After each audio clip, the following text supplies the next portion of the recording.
Mesdames et messieurs, bonjour. Le 26 avril prochain, les électeurs béninois seront aux urnes pour renouveler les 83 députés de leur Assemblée nationale. 2 mois avant l'échéance, l'ébullition a atteint son paroxysme dans les états-majors politiques et pour preuve la difficulté apparente des différentes forces politiques à analyser, à finaliser du moins leur liste de candidats pour ces élections législatives.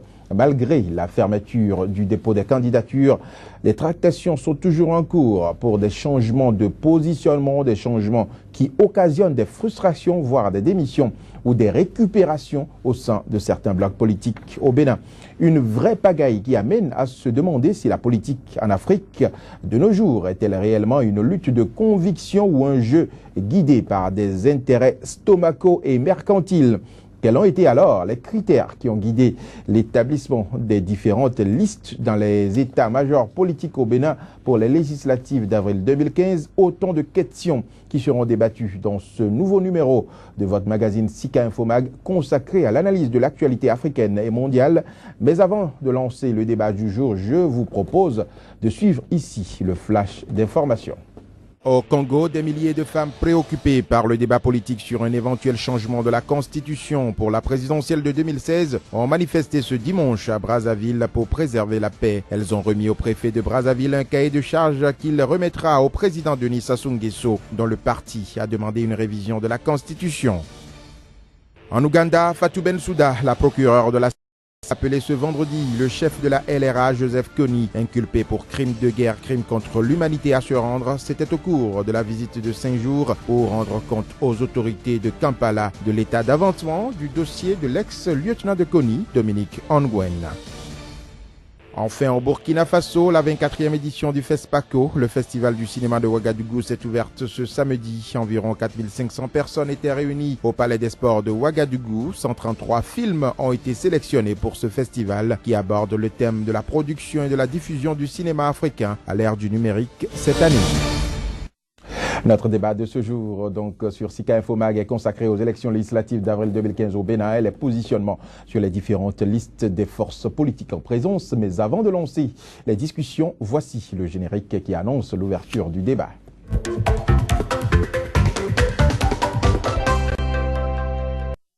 Pour débattre du sujet qui nous intéresse ce jour dans ce numéro de Sika Infomag, j'ai sur ce plateau 2 invités. Il s'agit d'abord de M.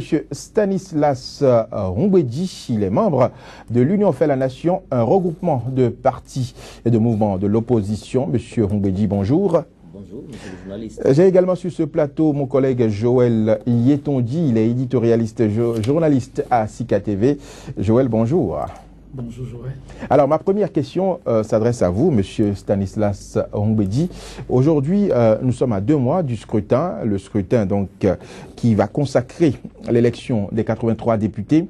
Vous avez certainement proposé une liste, l'Union fait la Nation, qui est le grand regroupement de l'opposition au Bénin, a proposé une liste. Est-ce que vous pouvez nous dire quels sont les critères qui ont sous-tendu l'établissement de votre liste? Merci beaucoup, merci pour l'invitation. Je pense que pour la confection des listes au niveau des partis politiques sérieux, on tient compte de l'ancienneté, on tient compte de l'expérience et on tient compte aussi des moyens. Des moyens, quand je dis moyens, vous savez, au Bénin, nous n'avons pas encore un bon système de financement des partis politiques. Donc, il faut tenir compte également de la capacité du candidat à faire face à un certain nombre de charges liées à la bonne organisation et à la réussite des élections. Voulez-vous dire que donc celui qui n'a pas l'argent ne peut pas être positionné chez vous? Je dirais malheureusement oui et non. Non, parce que si votre expérience, votre parcours et puis ce que vous apportez est frappant, on peut vous accompagner. C'est-à-dire le parti ou le regroupement peut faire exception et peut vous accompagner. Mais je dis oui parce qu'il y a beaucoup d'autres qui ont l'expérience, qui ont l'ancienneté. Vous parlez justement de l'ancienneté. Il y a des gens qui ont rejoint le groupe tout récemment, que vous avez positionné même tête de liste dans certains arrondissements. Comment est-ce qu'on peut expliquer alors cela chez vous? On peut l'expliquer de 2 façons. Oui. La première façon de l'expliquer, c'est que à un moment donné, il y a des acteurs qui ont compris que la force de l'opposition véritable en face du pouvoir que nous avons là, c'est l'union fait la nation. Et donc, par rapport aux ambitions du pouvoir en place, de s'éterniser au pouvoir à travers ces déclarations qu'ils ont eu à donner, à émettre, il faut que des gens décidés pour faire barrière à cette ambition se retrouvent dans un camp. Vous pensez que ce sont vraiment des gens décidés? Aujourd'hui, vous êtes sûr que ceux-là sont vraiment des gens de conviction?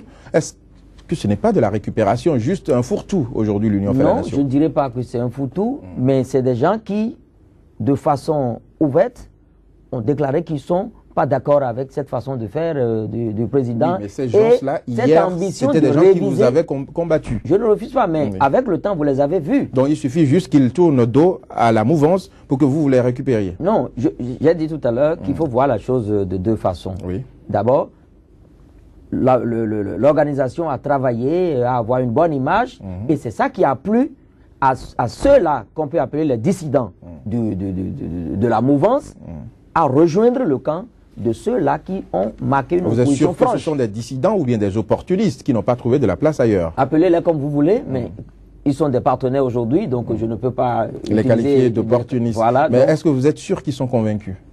Ils sont convaincus sur un point qui est connu de tous. Oui. Ils ne sont pas pour la révision de la Constitution. Oui, ça c'est un point parmi tant d'autres. Aujourd'hui, non, ça fait partie des thèmes de campagne qui, vous savez... Nous allons revenir justement sur les thèmes de campagne. Mais ils ne sont pas d'accord pour la révision. On parle aujourd'hui de leur conviction par rapport à votre ligne, votre positionnement. Vous autres, de toute façon, on sait que vous êtes réunis depuis 2009-2010. Tout à fait. Alors, des gens qui viennent il y a quelques jours et que vous positionnez comme tête de liste, quelle crédibilité vous-même votre union a? La crédibilité va se lire à travers l'image que l'Union a aujourd'hui. Et c'est ça qui a attiré ceux-là. C'est ce que je disais tout à l'heure.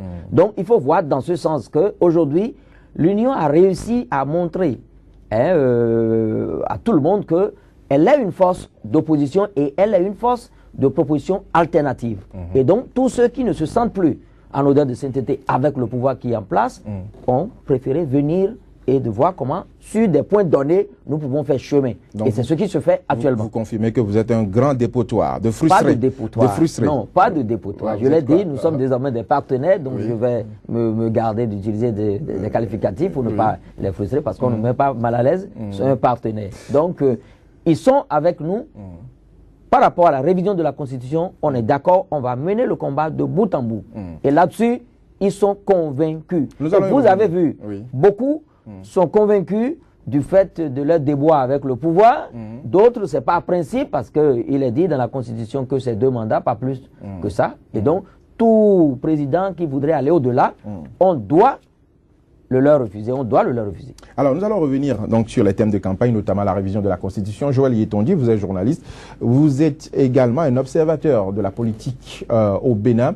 Aujourd'hui, on assiste à une série de frustrations dans le rang de la mouvance présidentielle. On a, pas plus tard que ce dimanche, assisté à la démission d'une personne positionnée sur la liste des FCBE. À votre avis, que se passe-t-il concrètement au sein de la famille présidentielle? Bon, il se passe ce qui doit se passer normalement quand on va vers un scrutin comme celui-là, quand il s'agit d'élections. C'est tout à fait naturel et normal ce à quoi nous assistons. Et l'intéressé, l'ancienne ministre des enseignements maternels et primaires, secondaires, du commerce, tout ça, voyez-vous, elle a finalement un parti et pour ce qu'elle a eu à dire, elle a tout fait quand même pour remplir les conditions qu'il faut. Elle y allait avec un très bon positionnement, ne serait-ce que sur sa liste. Et il se trouve que c'est le premier magistrat, le chef de l'État en personne qui a demandé à la rencontrer. Selon ses dires. Selon ses dires. Oui. Et qui a voulu qu'elle soit sur sa liste. Et la condition pour ce qu'elle a confessé, c'est qu'elle sera tête de liste. Qu'elle s'y est opposée, le chef a trouvé les mots pour la convaincre de ce qu'il fallait qu'elle y aille. Et il faut qu'on se rappelle qu'elle était en de très bons termes avec le gouvernement. D'ailleurs, c'est sous le régime qu'elle a été ministre les 2 fois. Oui, et elle ne pouvait pas. Oui, mais il n'y a pas qu'elle. Il y a également d'autres cas. Exemple, à Cotonou, on a parlé d'un certain député Aounou. Dans le Monokoufo, on a parlé aussi d'un autre député. Alors, est-ce qu'aujourd'hui, est-ce qu'on n'a pas l'impression que le camp présidentiel est au bord de l'explosion, de l'implosion du moins? Non, ce serait trop tôt de le dire. Il faut constater que les FCBE, c'est un très grand regroupement. Le nombre aujourd'hui, c'est difficilement comptable, si vous permettez l'expression. Et tout le monde voudrait bien être bien positionné. Et quand vous savez le combat que vous abattez sur le terrain, c'est de bon droit que vous souhaitez être en bonne position, en tête de liste pour ceux-là qui sont en train de partir, c'est normal. Quand vous savez que chez vous, vous avez un certain aura, vous avez de l'audience, vous avez de la popularité, parce qu'au-delà de tout, c'est une élection aussi de proximité. Qui êtes-vous par rapport à ces populations-là? Donc, par rapport à ces paramètres, et qu'à l'arrivée, vous vous rendez compte que vous étiez bien parti pour être bien positionné. Quand vous vous positionnez, c'est normal que les gens se comportent de cette façon-là. Oui, maintenant, est-ce que ce n'est pas une trahison? Parce qu'il faut, vous êtes dans un mouvement, quand le mouvement décide d'aller à droite, vous devez aller à droite. Le problème est plus profond, en principe. Mais quand on observe et on s'en tient à ce qui nous a été servi, la trahison, on peut le lire dans les deux sens. Quand on prend la ministre qui a avoué qu'on l'a approché, on a insisté. Et pour respect à l'autorité, et ça c'est important, pour respect à l'autorité, c'est sa parole, et jusqu'à preuve de contraire, nous n'avons pas eu de démenti. Pour respect à l'autorité, elle a dû accepter. Finalement, qui est trahi, c'est elle qui se sent trahie. Mais dans tout ça, quand on prend du recul, ça peut être aussi un jeu politique. Les politiciens ne sont que dans des jeux, dans des calculs, qui nous dit aussi que tout ceci n'est pas fait à dessein. Est-ce qu'il ne s'agit-il pas aussi là de notre jeu? Est-ce que l'autorité, en allant la positionner, parce qu'à un moment donné, il y avait un divorce presque consommé entre cette dernière et cette grande formation. C'était plus la lune de miel. On l'a plus carrément entendu. Et c'est à quoi qu'elle n'était non plus au pays. Est-ce que l'approcher, comme ça a été fait, en lui promettant de la positionner comme tête de liste et de ne pas le faire par la suite, est-ce que ce n'est pas fait à dessein pour l'effacer, l'écraser, quand elle sait qu'elle a aussi une force de mobilisation chez elle? De la même façon, ça peut ne pas être le cas. Le chef de l'État peut l'avoir fait de bonne foi, et par la suite, le fait qu'il n'y a pas eu un débat à l'interne, je n'en ai pas la preuve, mais c'est possible. Quand on voit tous ceux-là qui sont partis de cette façon, cela signifie que jusqu'à la dernière minute, tout cela était sûr de se retrouver sur la liste. Alors, est-ce qu'on n'a pas décidé d'une liste unilatéralement? C'est aussi possible. Mais le chef de l'État, puisqu'elle est deuxième en position sur la liste, elle est en deuxième position, est-ce que le chef de l'État, comme on dit, un chef ne dit pas tout, est-ce qu'il n'avait pas une autre carte, à savoir que l'homme dont on dit qu'on a positionné finalement en première position le ministre actuel Abimbola de la culture, qui est en première position, qui est ministre, le gouvernement est là jusqu'après les élections.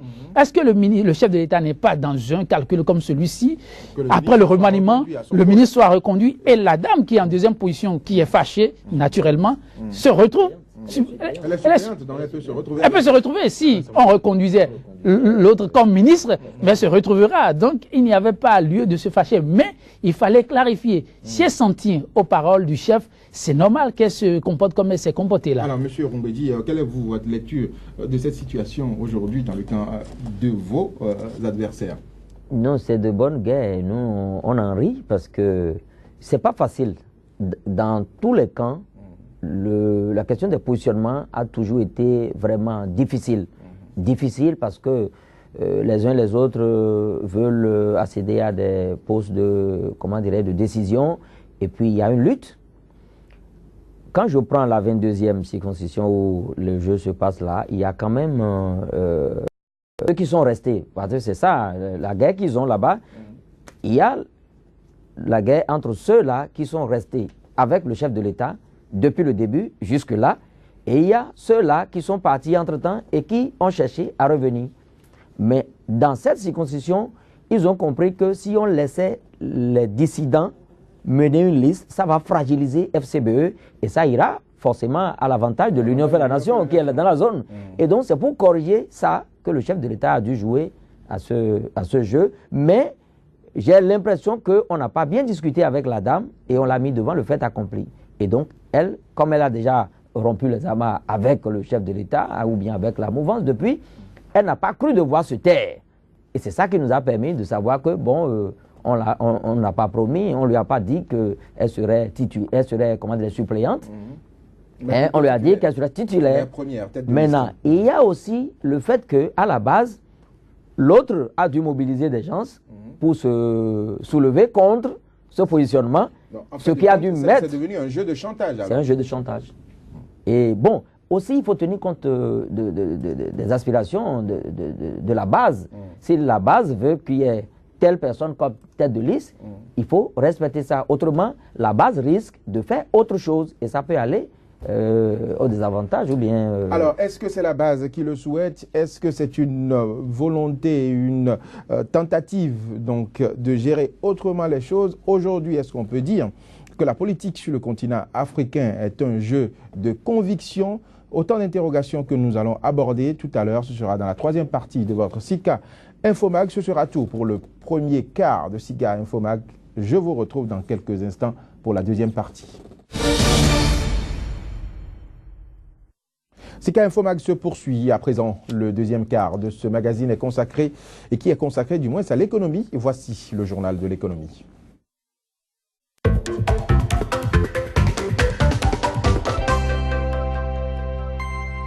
C'est l'heure du journal de l'économie sur SICA TV. Ravi de vous y retrouver. Tout de suite, le sommaire.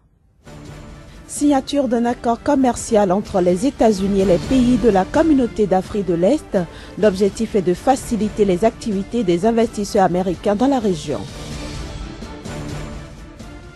La Côte d'Ivoire travaille à accélérer son réveil minier. Le pays entend faire du secteur minier un pilier de son économie.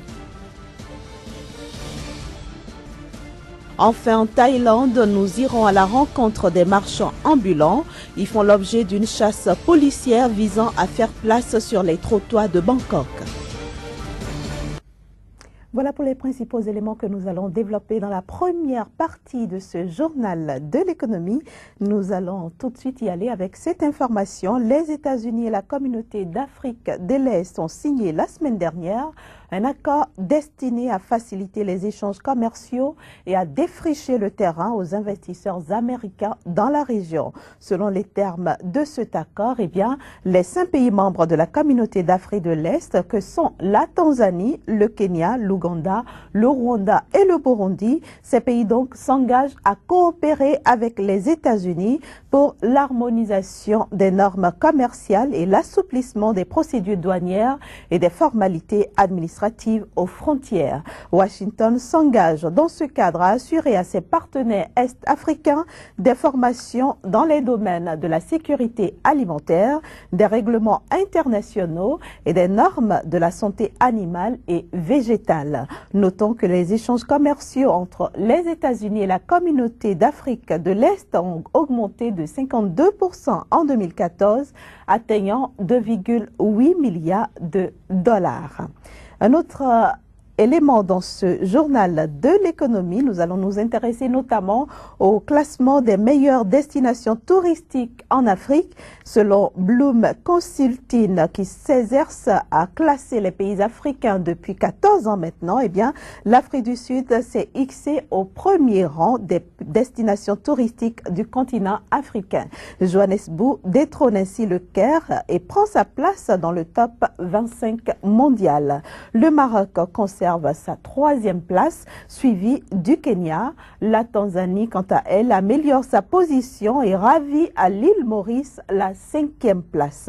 À noter les belles progressions du Zimbabwe, plus 5, du Soudan, plus 6, de la Côte d'Ivoire, plus 3 et même du Cameroun, plus 3, en dépit de ses problèmes sécuritaires dans l'extrême nord.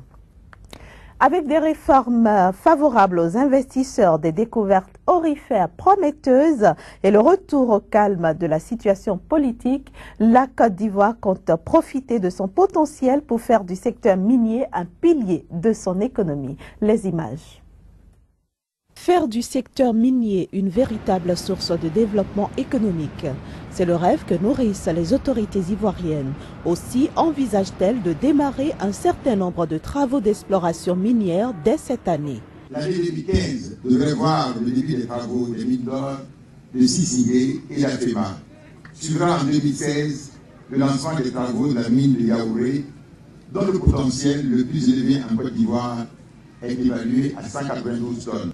Aujourd'hui, le secteur minier est en pleine expansion et génère 6 640 emplois directs et environ 18 000 emplois indirects, avec un chiffre d'affaires de 301 milliards de francs CFA en 2014. L'exploitation minière industrielle est donc une activité qui contribue à l'économie nationale et à la création d'emplois. Pour améliorer ses rendements et faire du secteur minier un pilier de son économie, la Côte d'Ivoire mise sur la réforme de son code minier, toute chose que les sociétés minières exerçant dans le pays accueillent favorablement.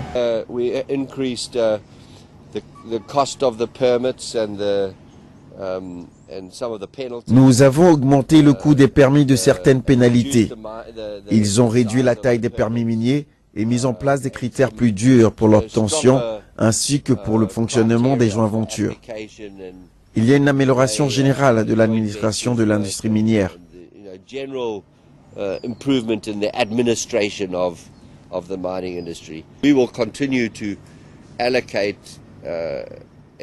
Nous allons continuer à allouer des budgets d'exploration à la Côte d'Ivoire, plus que dans la plupart des autres pays grâce à sa législation et à son accès facile.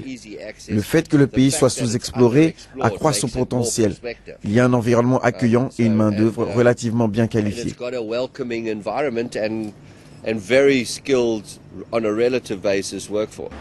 Notons que la Côte d'Ivoire se fixe un objectif de production minière de 15 tonnes en 2015, soit 3 fois plus qu'en 2010. Parlons toujours de la Côte d'Ivoire, première puissance agricole en Afrique occidentale francophone. Le pays relance son salon de l'agriculture après 16 années d'interruption. Cette relance s'inscrit dans l'espoir d'attirer des investisseurs étrangers.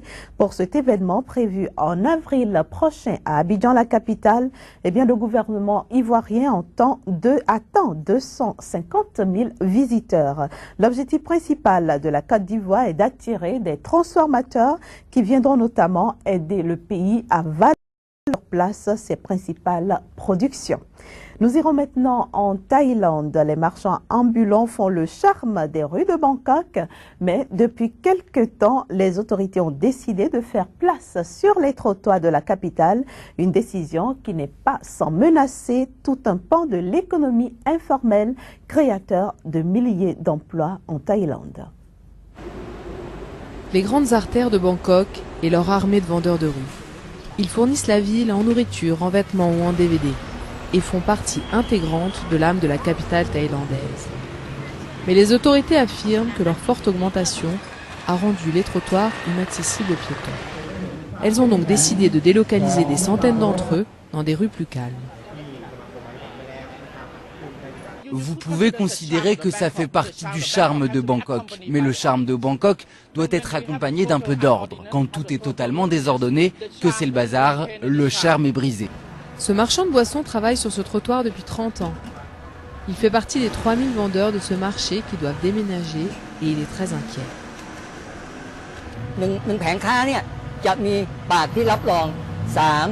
Chaque vendeur fait vivre au moins 3 personnes, le mari, la femme et les enfants. Mais s'ils ne peuvent plus, qui sera responsable? Le gouvernement doit être responsable. La police affirme répondre aux plaintes des milliers d'habitants de Bangkok. Mais d'autres s'inquiètent de l'impact de cette mesure sur certains des travailleurs les plus pauvres de la ville. Il y a des gens qui ne sont pas prêts à être déplacés en si peu de temps. Le trottoir n'est pas seulement là pour les piétons, mais aussi pour que certaines personnes puissent y gagner leur vie. En attendant, Moncol va être obligé de déménager. Il espère simplement qu'il y aura suffisamment de passages autour de son nouvel emplacement pour que sa petite affaire puisse encore tourner. Voilà qui met un terme à la première partie de ce journal de l'économie. Tout de suite, la deuxième partie, l'invité.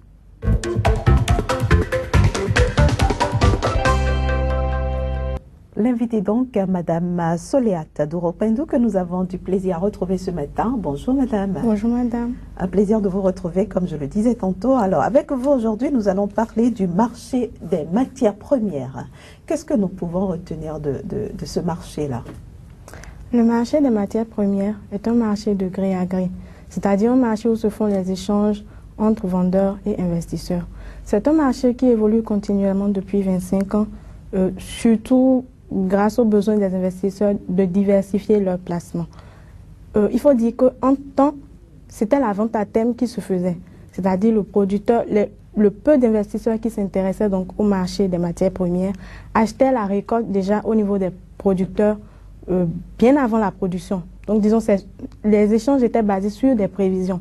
Et cela avantageait et le producteur et l'investisseur, puisque le producteur avait le financement donc pour pouvoir produire suffisamment. Voilà, et l'investisseur aussi, il avait la garantie qu'il aura les produits. Tout à fait.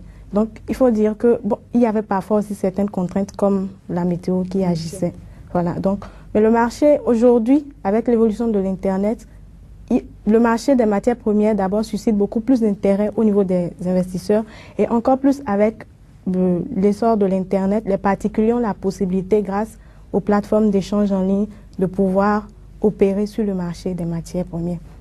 Il faut dire que ce marché des matières premières-là est structurellement un marché en pleine croissance, puisque la demande augmente chaque fois qu'il y a une croissance démographique, chaque fois qu'il y a un développement. Et donc, nous pouvons dire que l'évolution du marché des matières premières est aussi indexée sur la croissance économique. Les principales places financières donc, où sont négociées les matières premières sont, nous avons le Chicago Board of Trade, où nous avons le blé, le maïs, le riz brut, soja, Chicago Mercantile Exchange, CME, où nous avons les matières premières animales, New York Mercantile Exchange, où nous avons le cacao, le café, arabica, le sucre, le coton, etc. London Metal Exchange, où nous avons l'étain, le cuivre, le nickel, London Bullion Market Association, où nous avons l'or, l'argent, International Petroleum Exchange, où nous avons le pétrole brut, Singapore Commodity Exchange, où nous avons l'essence, le kérosène, Paris Stock Exchange, où nous avons le blé, le maïs, et Tokyo Green Exchange, où nous avons le soja, le café. Vous disiez tantôt, Madame Soléat, que les particuliers ont la possibilité aujourd'hui, grâce à Internet, d'aller directement opérer. Comment est-ce que ça se fait? Il faudra d'abord, avant toute opération sur le marché boursier en général déjà, il faudra ouvrir un compte titre chez un broker. Le broker vous sert d'intermédiaire financier et c'est ce broker-là qui vous facilite les opérations, les ordres d'achat ou de vente. Merci beaucoup, Madame Soléat, pour toutes ces explications. Je rappelle que vous êtes analyste financier au cabinet FMIS, un cabinet basé à Cotonou, au Bénin. Merci donc de nous avoir éclairé sur les marchés boursiers en général. Merci, chers amis téléspectateurs, de rester en notre compagnie. Nous allons nous retrouver juste après ceci pour analyser quelques tendances du jour.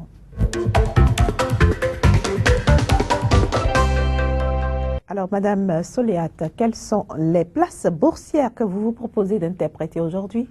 Alors aujourd'hui, je vous propose, nous allons à Johannesburg en Afrique du Sud et donc nous avons le FTSE-JSE, l'indice phare de la place boursière de Johannesburg, qui est aujourd'hui à 47 182,81 avec une variation de plus 0,04%. Et il faut dire que cette performance positive-là est soutenue par African Rainbow Minerals, plus 2,18%. Une industrie d'exploitation de métaux. Nous avons également Capital & Contis, plus 1,92%, une industrie d'opération immobilière. Passons à présent à l'Europe. Nous avons donc le Belvin, 3720. La Belgique? Oui, tout à fait, l'indice phare de la Belgique. Nous avons 3720 avec une variation de plus 0,15%. Il faut dire que la BCE, l'optimisme des investisseurs s'explique par le fait que la BCE a décidé d'injecter massivement de l'argent dans la zone euro. Mais cependant, cet optimisme-là sera mis à l'épreuve avec la publication ce matin des résultats définitifs des enquêtes market sur l'activité manufacturière en Europe. Alors, si vous deviez avoir des conseils pour les téléspectateurs aujourd'hui, quels seraient ces conseils-là, Madame Soléat? Je leur dirais que le marché des matières premières est un marché, je dirais, un peu plus complexe que les autres. Mais si vous vous y intéressez, je vous conseille de vous rapprocher des personnes qui s'y connaissent, des conseillers financiers. Et vous y verrez une facilité. Voilà, les traders également. Vous y verrez une facilité. Merci beaucoup, Madame Soléat. Merci d'être passée sur le journal de l'économie aujourd'hui. Chers amis téléspectateurs, ce sera tout pour ce numéro. Merci de nous avoir reçus chez vous. On se retrouve demain pour d'autres informations sur l'économie en Afrique et dans le reste du monde. Au revoir. Vous êtes toujours sur Sika et vous suivez actuellement la troisième partie de Sika Infomag, le magazine d'information consacré au décryptage de l'actualité dans le monde et en Afrique. Les élections législatives au Bénin suscitent beaucoup d'agitation à 2 mois du scrutin. Des démissions, contestations et repositionnements des candidats sur les listes en présence. Les règles de la morale et du combat idéologique semblent déserter le terrain de la politique au profit d'intérêts et arguments tirés par l'estomac et la recherche d'avantages personnels. Quelle leçon les politiciens africains laissent-ils à la jeunesse, à la jeune génération montante? C'est la principale problématique débattue dans la suite, à débattre du moins dans la suite de notre débat du jour, mais ce sera juste après le flash d'information. Au Congo, des milliers de femmes préoccupées par le débat politique sur un éventuel changement de la Constitution pour la présidentielle de 2016 ont manifesté ce dimanche à Brazzaville pour préserver la paix. Elles ont remis au préfet de Brazzaville un cahier de charges qu'il remettra au président Denis Sassou Nguesso, dont le parti a demandé une révision de la Constitution. En Ouganda, Fatou Bensouda, la procureure de la CPI, a appelé ce vendredi le chef de la LRA, Joseph Kony, inculpé pour crimes de guerre, crimes contre l'humanité à se rendre. C'était au cours de la visite de 5 jours pour rendre compte aux autorités de Kampala de l'état d'avancement du dossier de l'ex-lieutenant de Kony, Dominique Ongwen. Enfin, au Burkina Faso, la 24e édition du FESPACO, le festival du cinéma de Ouagadougou, s'est ouverte ce samedi. Environ 4500 personnes étaient réunies au Palais des Sports de Ouagadougou. 133 films ont été sélectionnés pour ce festival qui aborde le thème de la production et de la diffusion du cinéma africain à l'ère du numérique cette année. Quel héritage pour la jeunesse africaine au regard des différentes tractations et mariages contre nature enregistrés à la veille des scrutins et élections en Afrique? Le cas pratique du jour porte sur les législatives d'avril 2015 au Bénin. Nous y reviendrons, mais juste après le générique.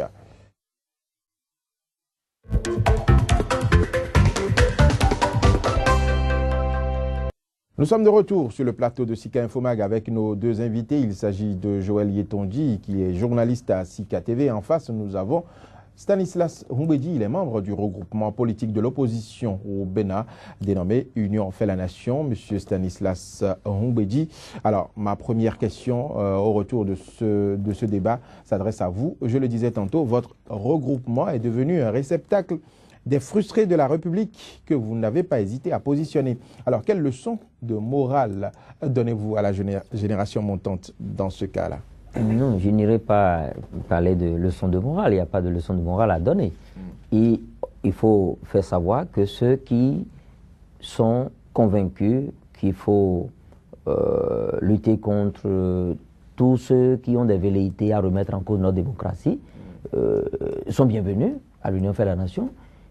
Et tous ceux qui veulent que le pays soit gouverné autrement sont également bienvenus à l'Union fait la Nation. Oui, mais pour moi, c'est les 2 leçons, c'est les 2 messages que nous envoyons dans l'opinion. Oui, mais est-ce que ce faisant, vous n'encouragez pas de la prostitution politique?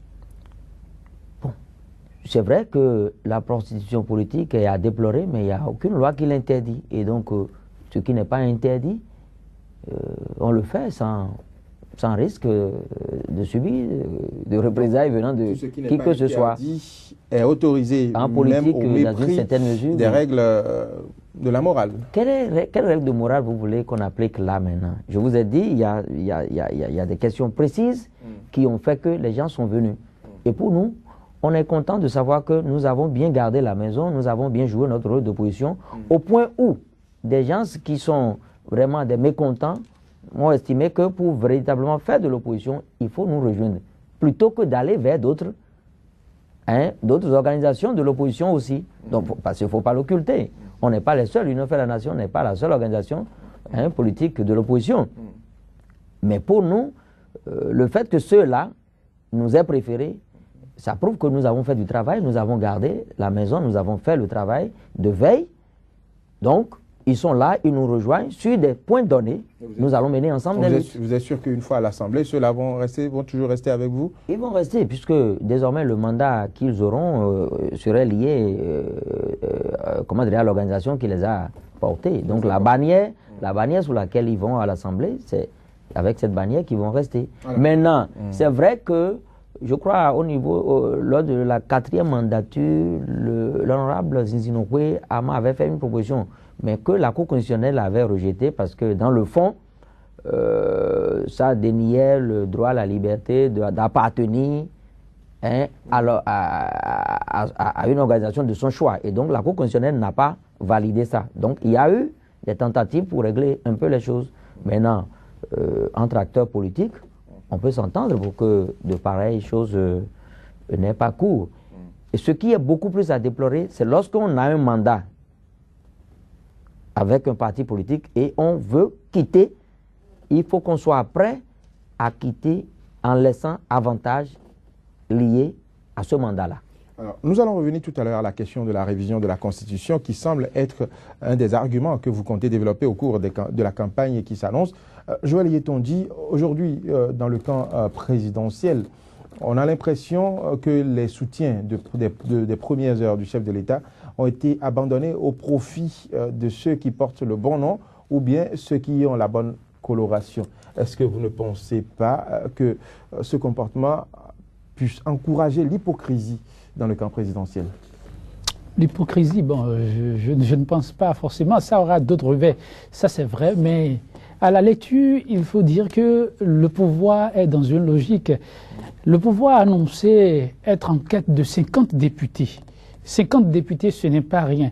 Et pour y arriver, c'est dans des intentions, pour des objectifs bien précis. Et pour réussir cette mission, il faut, au-delà du nom, au-delà de l'aura, il faut aussi quoi? La loyauté.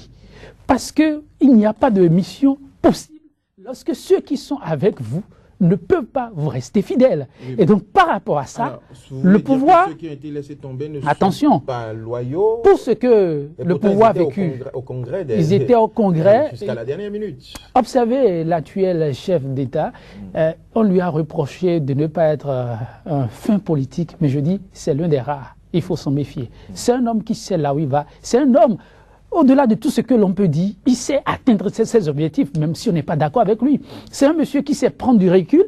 C'est un monsieur qui sait positionner ses pions comme il le veut pour atteindre ses objectifs. Donc la lecture que je fais, ceux qu'il positionne aujourd'hui dans l'ensemble, c'est des gens qui n'ont pas forcément de poids. C'est des gens qui n'ont pas forcément de charisme politique. Oui, faites le décryptage. Qu'est-ce qu'ils valent alors sur la liste qui gagne, c'est FCBE. Remarquez, aujourd'hui, on a tout dit, puisque malheureusement, il n'y a pas de réaction. Tout le monde est en campagne. On n'a pas le courage de le dire, mais c'est ce à quoi nous assistons. Et qui prend le devant, c'est le chef de l'État. Tous ces chantiers qu'on a ouverts aujourd'hui, c'est pour rien. Non, c'est dans un objectif bien précis. Et demain, ce qu'on fera voter, ce ne sont pas ces hommes-là, c'est la liste. Et la liste, qui on essaie de faire voir à travers cette liste, il se trouve que c'est le chef de l'État. On dira à ces populations, n'oubliez pas, le poteau électrique qu'on a implanté, l'addition d'eau villageoise dont vous avez bénéficié, ce qu'il a fait, c'est Yahi.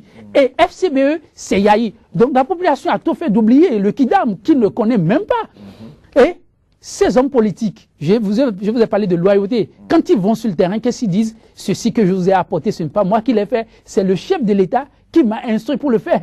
Que veut le peuple? Que veut le chef? Donc c'est dans cette logique-là. N'a pas d'importance. Non, n'a pas d'importance. Il veut atteindre un objectif et l'important, c'est d'y arriver. Y arriver, c'est à travers des hommes vraiment qui peuvent rester fidèles. Mais en même temps, je voudrais dire très rapidement, avant qu'on ne poursuive, le problème de morale, mais ce n'est pas M. Stanislas Romboyi que vous allez poser la question. Ça ne dira pas. Et, ben, le problème se pose. Effectivement, le problème d'éthique, ça se pose. Il a dit en introduction tout à l'heure qu'on positionne les gens, l'ancienneté, la maturité, mais aussi en fonction de leur force financière. Ça veut tout dire. Voyez-vous, les gens qu'on a positionnés, il n'y a pas que la liste UN, il a aussi mentionné tout à l'heure, il y a d'autres listes. Remarquez très bien que ceux-là qu'on a positionnés, c'est des gens qui ont aussi des partis politiques. Et comme je l'ai dit aujourd'hui, ceux-là, en prenant du recul, se sont dit, mais avec cette liste, et nous-mêmes, est-ce qu'on a vraiment l'assurance de s'en sortir? Et en positionnant cela, et ce qu'on ne nous dira pas officiellement, l'argent a dû circuler. L'argent a dû circuler. Ceux-là qui ont mouillé le maillot, qui ont gardé la maison, comme le dit Stanislas Romboyi, on leur dira, mais écoutez, ne faites pas beaucoup de bruit. Si vous faites beaucoup de bruit, nous avons besoin d'aller en campagne. Et nous n'avons pas de l'argent pour. Ceux-là, ils apportent de l'argent. Accepter qu'on puisse les positionner, ça pose un problème d'éthique. Si demain on ne leur renvoie pas l'ascenseur, attendez-vous à avoir de remous. Stanislas et autres, ben, il y a d'autres scrutins en vue. Ils vont réagir. Ça pose le problème d'éthique. Mais pour régler cela, comme il l'a dit, il faut voter des tests de loi. Il faut voter des tests de loi et c'est ça qu'on ne règle pas. Oui, forcément. Voilà. Alors, Stanislas Mbedi, nous allons évoluer donc, dans ce débat. Est-ce que vous n'avez pas aujourd'hui l'impression que l'opposition béninoise ne sait rien proposer comme programme de développement, mais elle excelle plutôt dans les critiques des actions de ceux qui sont en place? Aujourd'hui, on parle de la révision de la Constitution. C'est comme un os que la mouvance a jeté et l'opposition court derrière cet os et laisse le terrain du développement, ne propose rien concrètement. Est-ce que vous n'avez pas cette impression? Je n'ai pas cette impression au niveau de la formation politique auquel j'appartiens. Oui. Parce que nous avons des... Vous voulez attaquer encore la révision de la Constitution. Ce n'est pas notre programme de campagne, ça. Non. Oui, nous avons notre programme de campagne, mais de vous la divertir. mouvance... En vous jetant cet argument, cela vous occupe. Pendant ce temps, le chef de l'État travaille sur le terrain avec ses coéquipiers. Ça ne devrait pas l'empêcher de travailler. Maintenant, nous avons eu la chance qu'ils aient révélé plus tôt leur dessein mafieux. Et donc, c'est ça, nous allons nous en occuper. Mais nous proposons d'abord... En quoi cette modification est une tentative mafieuse? Ah, mais elle est une tentative mafieuse parce que... Il dit qu'il ne se représente plus. Il a dit, vous avez vu un peu ce qui s'est passé au Sénégal, quand le président Blaise Wade... Le Sénégal n'est pas le Bénin. Je ne refuse pas, mais dans des situations données, il faut voir un peu comment ça s'est passé ailleurs pour voir comment est-ce que ça peut se faire aussi chez nous. Est-ce que vous avez quand même des signes qui prouvent qu'il va revenir? Ah mais oui, nous avons ces signes. Ces signes sont toujours là. Il est en fin de mandat. En temps normal, il serait en train de faire le bilan. Il serait en train de mettre de l'ordre dans ses affaires pour bientôt passer le témoin. Tel n'est pas le cas. Il est tout en verbe, il est partout. Et comme l'a rappelé tout à l'heure Joël, il est partout et tout est en son nom et en son honneur. Ah non. Donc, et quand ça continue comme ça, et vous-même vous savez que sur beaucoup de questions, on n'a pas vu le chef de l'État auquel on s'attendait. Et donc la confiance, par exemple, la question de ICC Service et consorts. Les spoliés attendent depuis toujours à être remboursés. Le chef de l'État a fait la promesse de rembourser une fois qu'il serait réélu. Est-ce que vous avez entendu qu'un spolié a été remboursé? On dit souvent que les promesses vous en voulez encore? Vous ceux qui y croient. Tant pis. Voilà par exemple des propos du genre. Oui. Il faut y lier la question d'éthique et de morale. En tant qu'acteur politique, on ne dira pas ces choses-là publiquement. Vous voyez? Quand moi je promets, je ferai tout pour que ce que je dis là, je puisse faire ça. Et c'est ça l'exemple le message que nous devons envoyer à la jeunesse et à nos populations. Voilà. Alors, un autre exemple, vous voulez? Non, c'est bon. Alors aujourd'hui, vous convenez avec moi que l'opposition passe plutôt son temps à pourchasser la mouvance? Non, je dis une certaine opposition, mais nous, au niveau de l'Union fait la Nation, je vais vous donner un exemple. Qu'est-ce que vous faites? Bon, ce que nous voulons faire pour le mandat qui vient, parce que c'est ça qui est la question à poser. Vous avez vu, lors de la mandature finissante, on interpelle le gouvernement, on pose des questions orales. Et puis le gouvernement fait un peu de tout, et puis ils viennent nous répondre. Mais après, on ne sent plus rien. L'Union fait la Nation veut travailler à ce qu'on aille au-delà des interpellations. Quand on interpelle le gouvernement sur une question donnée, qu'on l'oblige à répondre, et s'il y a des mises en cause, qu'on les assigne en justice. Je prends le cas. Permettez-moi. Vous étiez au pouvoir. Vous n'aviez pas changé au moment où vous étiez là. Vous avez vu, pourquoi c'est aujourd'hui? Il y a des tas qui se révèlent et qui nous donnent l'impression qu'il faut rapidement agir. Auquel cas, nous allons regresser. Et ce sont ces points-là que nous allons prendre et nous allons travailler. Et là-dessus, nous avons des propositions. Donc, regardez par exemple l'histoire des concours frauduleux. Les mises en cause ont été promues. La dame qui était ministre à l'époque, aujourd'hui elle est ambassadrice au Niger. Oui, mais vous ne défendez pas sur le terrain vos arguments, mais vous passez beaucoup plus le temps à pourchasser la mouvance sur ces arguments. Moi je vous dis qu'à l'Union fait la Nation, ce sont les arguments que nous développons. Et je dis nous allons travailler à ce que ce ne soit plus de simples interpellations, mais qu'après qu'on puisse assigner en justice. Et nous, le nouveau code de procédure pénale aujourd'hui nous donne ce droit-là. Et donc, vous voyez par exemple l'honorable Eric Mouneté, il a souvent posé des questions, mais à la fin, on n'a plus rien. À l'avenir, dès qu'il finit de poser la question, nous sommes en partenariat avec des organisations de lutte contre la corruption et autres, on leur transmet le dossier et eux, ils vont assigner directement les mises en cause en justice. Et là, nous n'aurons plus de réponse aux actions. Un autre, pour finir, si vous voulez.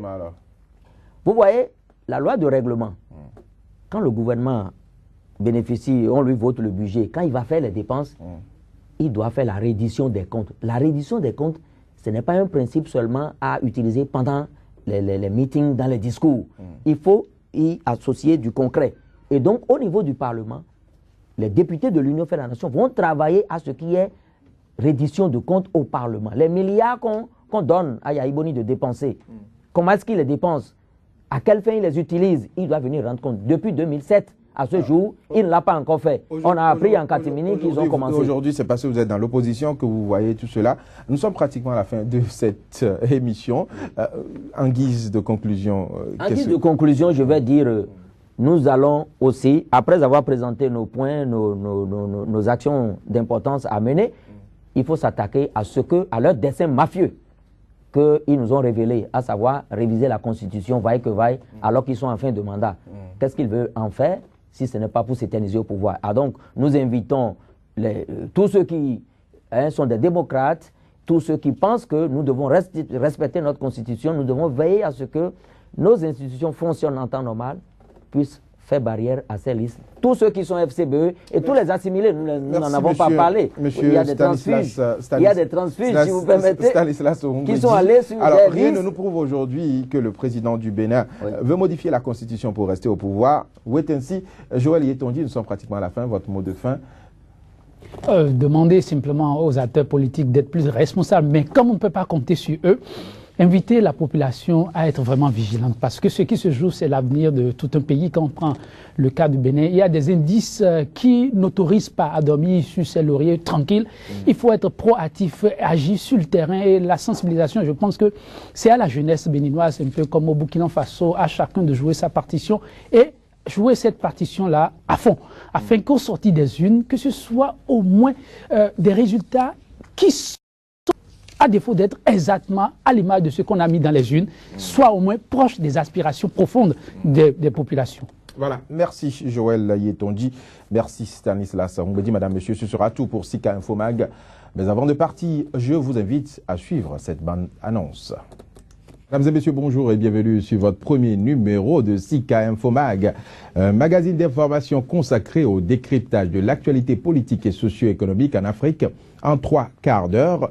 Nous vous proposons les analyses des spécialistes sur les grands faits qui meublent l'actualité sur le continent africain. Il faut dire que ce qui est à souligner et à saluer, c'est d'abord l'initiative. Elle est au-delà de tout salutaire. De mon point de vue, c'est un procès qui risque de durer très longtemps.